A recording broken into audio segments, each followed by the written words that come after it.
Hi friends, ಎಲ್ಲರಿಗೂ ನಮಸ್ಕಾರ. Welcome back to my YouTube channel tasty tales by Mala. ನಾವು ಇವತ್ತು ಒಳ್ಳೆ ಕ್ರಿಸ್ಪಿಯಾಗಿ ಮತ್ತು ಒಳ್ಳೆ ಟೇಸ್ಟಿಯಾಗಿ ಇರುವಂತಹ ಮಸಾಲೆ ವಡೆ ಮಾಡ್ತಾಯಿದ್ದೀವಿ. ಕಡಲೆಬೇಳೆ ವಡೆ ಸೂಪರ್ ಕಾಂಬಿನೇಷನ್ನು, ಒಳ್ಳೆ ಟೀ ಜೊತೆ ಮತ್ತು ಸ್ನ್ಯಾಕ್ಸ್ಗೆ ಸೂಪರ್ ಕಾಂಬಿನೇಷನ್ ಇರುತ್ತೆ. ಹಾಗಾದರೆ ಬನ್ನಿ ಮಸಾಲೆ ವಡೆ ಮಾಡೋದಕ್ಕೆ ಹೇಗೇನೆಲ್ಲ ಪದಾರ್ಥಗಳು ಬೇಕು ಅಂತ ವಿಡಿಯೋನ ನೋಡೋಣ. ನಾವು ಮೊದಲಿಗೆ ನಮ್ಮ ವಿಡಿಯೋ ಯಾರಾದರೂ ಮೊದಲನೇ ಸಲ ನೋಡ್ತಿದ್ರೆ ನಮ್ಮ ವಿಡಿಯೋನ ಲೈಕ್ ಮಾಡಿ ತಪ್ಪದೆ ಸಬ್ಸ್ಕ್ರೈಬ್ ಮಾಡೋದು ಮಾತ್ರ ಮರಿಬೇಡಿ. ಒಂದು ಬೌಲ್ ತೊಗೊಂಡು ಕಡಲೆಬೇಳೆ ತೊಗೊಳ್ತಾ ಇದ್ದೀನಿ ನಾನು ಇಲ್ಲಿ ಮಸಾಲೆ ವಡೆಗೆ.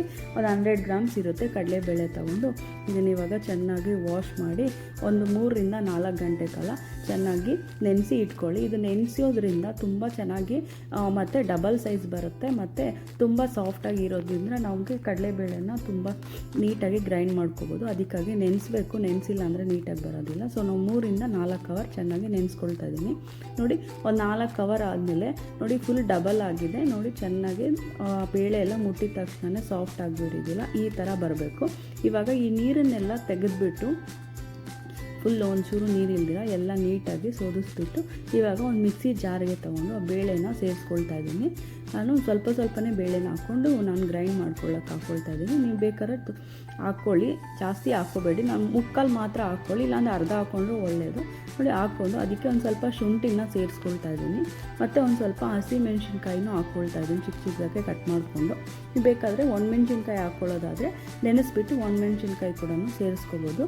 ಇವಾಗ ಇದಕ್ಕೆ ನೀರು ಮಾತ್ರ ಹಾಕ್ಬೇಡಿ, ನೀರು ಹಾಕ್ಕೊಳ್ದಿರ ಇದನ್ನು ಚೆನ್ನಾಗಿ ಗ್ರೈಂಡ್ ಮಾಡಿ. ಈ ಥರ ಕೋರ್ಸಾಗಿ ಗ್ರೈಂಡ್ ಮಾಡ್ಕೊಳ್ಳಿ, ಫುಲ್ ಸಾಫ್ಟಾಗಿ ಗ್ರೈಂಡ್ ಮಾಡೋಕ್ಬೇಡಿ. ಈ ಥರ ಕೋರ್ಸಾಗಿ ಮಾಡಿದ್ರೆ ನಮ್ಗೆ ನೋಡಿ ಈ ಥರ ಮಾಡಿದ್ರೇ ನೀಟಾಗಿ ವಡೆ ಥರ ಬರಬೇಕು. ಈ ಥರ ಬಂದಮೇಲೆ ಇದನ್ನು ಒಂದು ಬೌಲ್ ತೊಗೊಂಡು ಅದಕ್ಕೆ ಎಲ್ಲ ಸೇರಿಸ್ಕೊಳ್ಳಿ. ನೋಡಿ ನೀಟಾಗಿ ಒಂದು ಸ್ವಲ್ಪ ಬೇಳೆ ಥರ ಇದ್ರೂ ಚೆನ್ನಾಗಿರುತ್ತೆ.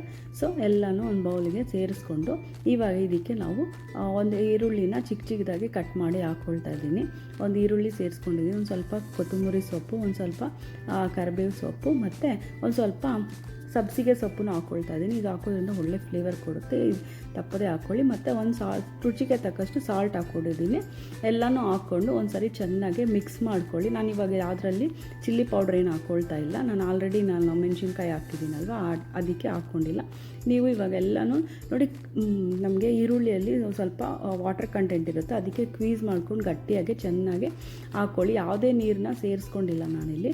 ನೋಡಿ, ಒಂದು ನಿಂಬೆಹಣ್ಣು ಗಾತ್ರದ ಹಿಟ್ಟನ್ನು ತಗೊಂಡು ಈ ಥರ ಪ್ರೆಸ್ ಮಾಡಿಬಿಟ್ರೆ ಮಧ್ಯಕ್ಕೆ ನೀಟಾಗಿ ನಮಗೆ ಶೇಪ್ ಬಂದುಬಿಡುತ್ತೆ, ವಡೆ ಶೇಪು. ಸೊ ಈಸಿಯಾಗಿ ವಡೆನ ಈ ಥರ ಮಾಡಿಕೊಂಡು ಎಲ್ಲನೂ ಒಂದು ಪ್ಲೇಟಿಗೆ ಸೇರಿಸ್ಕೊಳ್ತಾ ಇದ್ದೀನಿ.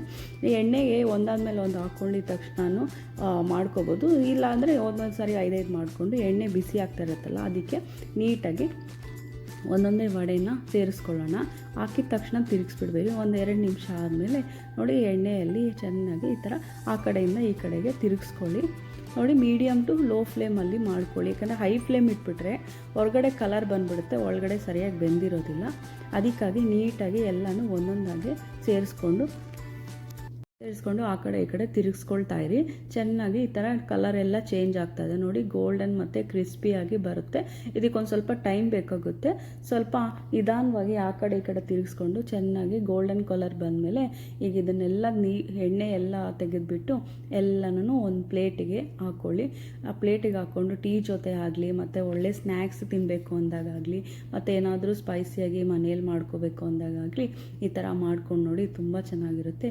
ಸೊ ನಿಮ್ಗೆ ಏನಾದರೂ ಈ ಕಡಲೆಬೇಳೆ ವಡೆ ಇಷ್ಟ ಆಯಿತು ಅಂದರೆ ನಮ್ಮ ವಿಡಿಯೋನ ಲೈಕ್ ಮಾಡಿ, ಶೇರ್ ಮಾಡಿ, ಕಮೆಂಟ್ ಮಾಡಿ, ಸಬ್ಸ್ಕ್ರೈಬ್ ಮಾಡೋದು ಮಾತ್ರ ಮರಿಬೇಡಿ.